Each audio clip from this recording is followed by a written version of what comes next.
Lorsque j'étais ado, milieu des années 90, il y avait principalement deux dates qui faisaient un peu trembler tout le monde. Un, le bug de l'an 2000.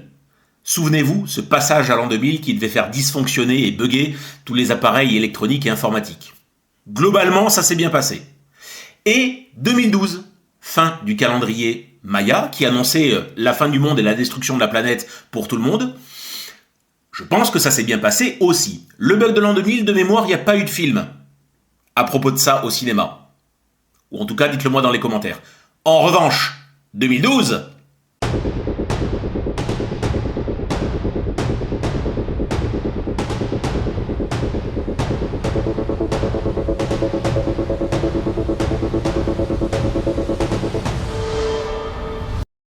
Salut à toutes, salut à tous, j'espère que vous kiffez la saucisse comme d'habitude, moi ça va super bien.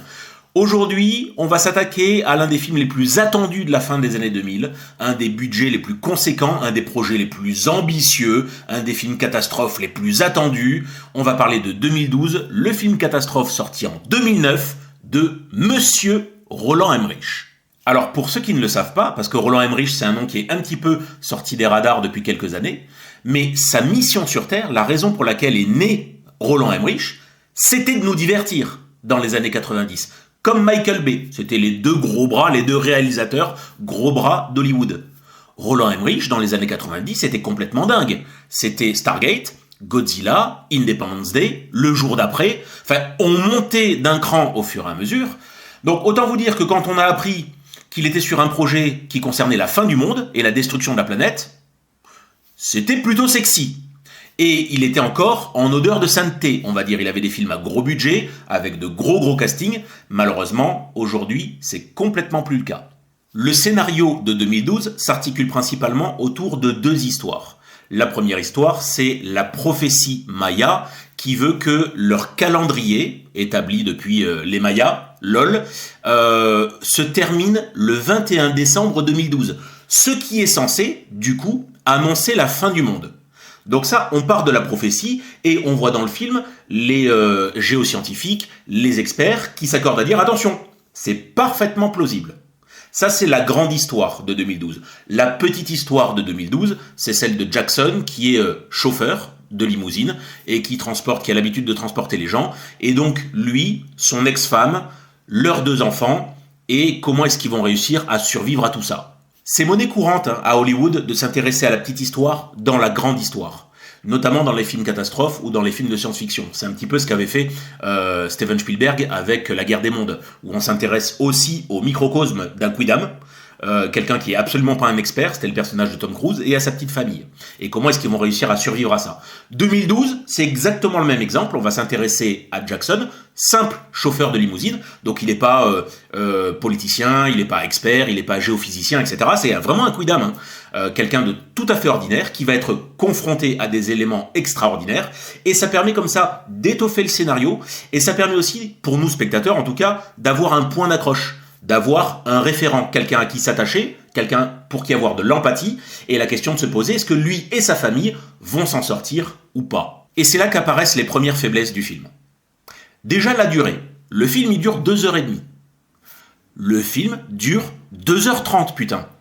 Donc quand tu fais un film qui dure aussi longtemps, t'as intérêt déjà à avoir un film extrêmement bien structuré, qui raconte quelque chose d'intéressant, c'est un film catastrophe, hein, je le rappelle, et qui est hyper bien écrit, que ce soit sur les situations ou que ce soit sur les personnages.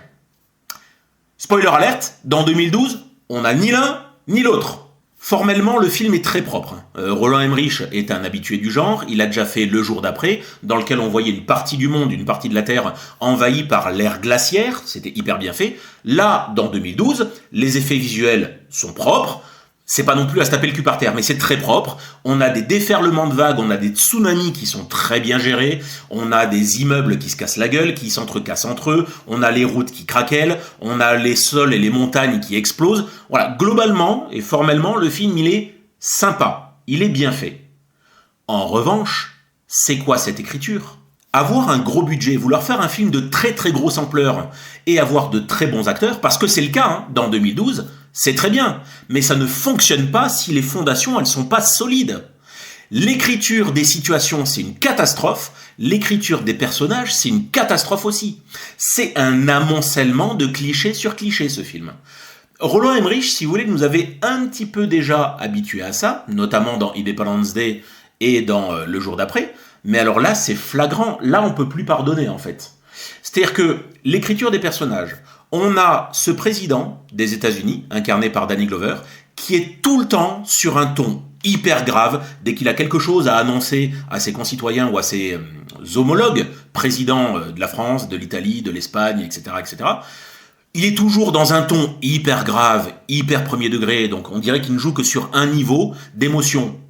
Le chauffeur, donc en l'occurrence John Cusack, le chauffeur de limousine, pareil, c'est encore une fois un cliché, vu et revu dans des centaines de films. C'est ce fameux père de famille un petit peu absent pour ses enfants, divorcé, dont la femme a retrouvé un compagnon et qui aimerait bien se raccrocher à nouveau avec son fils et avec sa fille, et qui va passer pour le héros de service, bien évidemment. Là aussi, c'est vu et revu. Il y a ce fameux gars, un petit peu fou, qui passe à la radio. Lui, il est incarné par Woody Harrelson, qui passe pour un fou, pour un complotiste, et qui prédit la prophétie, attention, la fin du monde pour 2012, machin, et que personne n'écoute, évidemment. C'est une radio un petit peu dissidente. Ben voilà, ça aussi, c'est un grand cliché de ce genre de film. Voilà, le film, en fait, il cumule cliché sur cliché. Du coup, ça rend l'écriture des personnages basique, déjà vue, et donc complètement pas intéressante. Le film dure 2h30, putain. L'écriture des situations maintenant, que ce soit les scènes d'action ou les scènes un petit peu plus narratives, les scènes plus dramatiques. Là non plus, ça ne fonctionne pas, je n'y ai pas cru un seul instant. Pourquoi ? Parce que c'est pareil, c'est un amoncellement de clichés, c'est-à-dire que systématiquement, vous allez avoir des personnes random qui vont s'échapper au poil de fion des catastrophes qui les entourent. 2012 est un film catastrophe, comme je vous le disais, il y a des immeubles qui s'effondrent, il y a des routes qui craquellent, il y a des tsunamis, il y a des choses comme ça. Bon, ça, c'est normal. Donc, évidemment, et encore heureux, il y a des gens qui meurent. Ok ? Dans 2012, il y a des millions de gens qui meurent, hein, évidemment, parce que la ville est totalement détruite. Sauf que, à quel moment est-ce que j'ai les poils qui me hérissent ? C'est quand je vois le personnage de Jackson, donc le chauffeur, qui conduit une limousine, parce que c'est son véhicule de fonction, et donc, vous êtes d'accord avec moi, la limousine, c'est quand même pas la voiture la plus facile à manipuler et à conduire, surtout quand il y a des embouteillages et des routes qui sautent, ok ? Lui, il conduit. À côté, il a le compagnon de son ex-femme, et à l'arrière, il a son ex-femme et ses 2 gamins. Et ils veulent s'échapper, parce qu'ils voient la catastrophe, il y a des fumées, il commence à y avoir du bruit, etc., des alarmes. Donc, il roule, il trace, et forcément, il évite tous les craquements de route, il passe à ça d'un immeuble qui manque de s'effondrer sur sa voiture, alors que l'immeuble s'effondre sur absolument toutes les voitures qui sont autour de lui. Voilà. Moi, c'est joli à regarder, hein. C'est bien fait, c'est joli à regarder. Mais on n'y croit pas un seul instant. Parce que c'est totalement pas crédible. Autre scène du même acabit. Le nouveau compagnon de son ex-femme, visiblement, c'est un très bon pilote d'avion. Pourquoi pas ? Mais ce moment où ils prennent l'avion et où ils décollent in extremis d'une route et d'un aéroport, des tarmacs qui commencent à se craqueler, et où ils décollent, ils traversent le nuage de sable, et où ils passent pareil qu'en bagnole entre 2 immeubles qui sont en train de s'effondrer, ça ne fonctionne pas. C'est joli à regarder, mais ça ne fonctionne pas. Ça ne prend pas un seul instant. Comment voulez-vous, à chaque fois qu'un personnage s'en sort de ça, qu'on arrive à avoir de l'empathie pour lui et qu'on commence à craindre après pour sa vie ou sa survie ? Non, problème d'écriture. À vouloir faire trop spectaculaire, malheureusement dans un film catastrophe comme ça, on n'y croit plus. On est largué, moi j'étais complètement largué. Le plan des gouvernements et des experts et des scientifiques pour pouvoir échapper entre guillemets à la catastrophe, c'est de se dire, on sait qu'il y a une énorme partie de la population mondiale qui va y passer, malheureusement. Et on voit plusieurs pays, d'accord, ça c'est plutôt bien fait. Et c'est de se dire, on va monter un plan secret, donc on va distribuer à certaines personnes triées sur le volet des billets, sans trop savoir exactement des billets de quoi, mais on va leur distribuer des billets, donc des billets de transport, entre guillemets, en leur donnant rendez-vous à tel endroit, et on n'en dit pas plus. Et en fait, donc je vous spoil un petit peu le film, hein, c'est en fait, il va y avoir des arches, donc des énormes bâtiments, des énormes bateaux, qui vont être construits et dans lequel on va y mettre les personnes les plus influentes, les personnes les plus riches. En fait, l'élite de la population mondiale, on va les regrouper à bord de ces arches. Il y a, je ne sais plus, 6, 7 ou 8 arches qui peuvent contenir énormément de monde, mais c'est pour sauver des eaux une partie de la population. Cette idée-là, je la trouve pas déconnante, plutôt bien pensée. Alors, pas hyper subtil, parce que vous l'avez bien compris, il y a un côté arche de Noé pour sauver les espèces et les humains du déluge. C'est exactement le même principe. Mais là-dessus, voilà, c'est le truc, l'idée un petit peu sympa du film. Mais le film est beaucoup trop long. Le film dure 2h30, putain. Pour ce que ça raconte, et c'est inintéressant. Et il y a parfois des tunnels de dialogue qui sont volontairement tire-larme, mais ça ne fonctionne pas. À partir du moment où, comme moi, vous n'avez pas eu d'attachement au personnage, parce que tout ce qui se déroule sous vos yeux, vous n'y croyez pas un seul instant, vous n'avez rien à quoi vous raccrocher. Et donc c'est globalement 2h30 de film, ressenti 4, quoi. Voilà, c'est un peu le problème.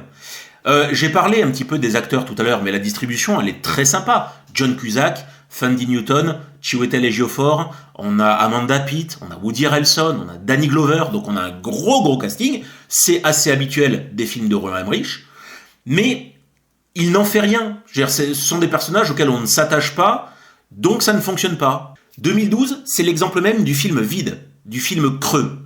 Non seulement il y a cet amoncellement de clichés, ça me fait penser, il y a un truc auquel je n'ai pas parlé, l'adjoint du président dans le film, qui est incarné par Oliver Platt. Tenez, j'en ai pas parlé de lui. Très bon acteur, Oliver Platt, d'habitude, notamment dans Des Hommes d'honneur, etc. Enfin, c'est un très bon acteur. Là, il incarne un salaud fini. Vous savez, le genre de mec qui, quand on doit sauver toute une partie de la population, le genre de gars qui a aucun état d'âme et qui est prêt à en sacrifier une partie, ou à passer en premier. C'est un peu comme dans Titanic. Vous voyez très bien de qui je parle. Là voilà, encore une fois, amoncellement de clichés. Donc, mauvaise écriture. Le film, il est creux. Ça veut prôner le rassemblement des peuples, parce qu'on voit une partie des Chinois, une partie des Indiens, une partie effectivement des Européens et des Américains, soi-disant main dans la main pour aller dans ces arches et pouvoir sauver du monde.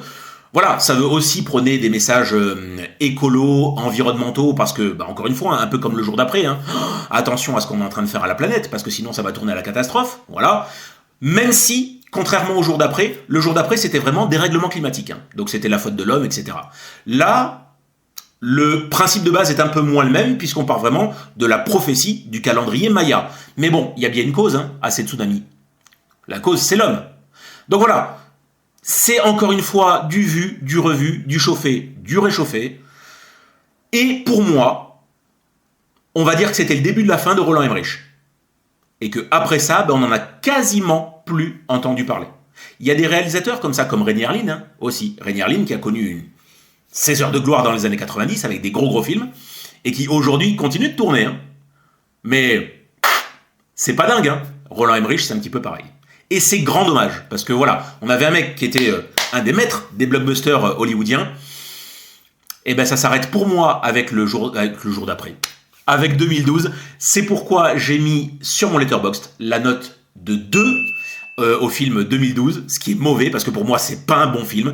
Je vous invite, comme d'habitude, à checker mon Letterboxd, le lien est dans la description.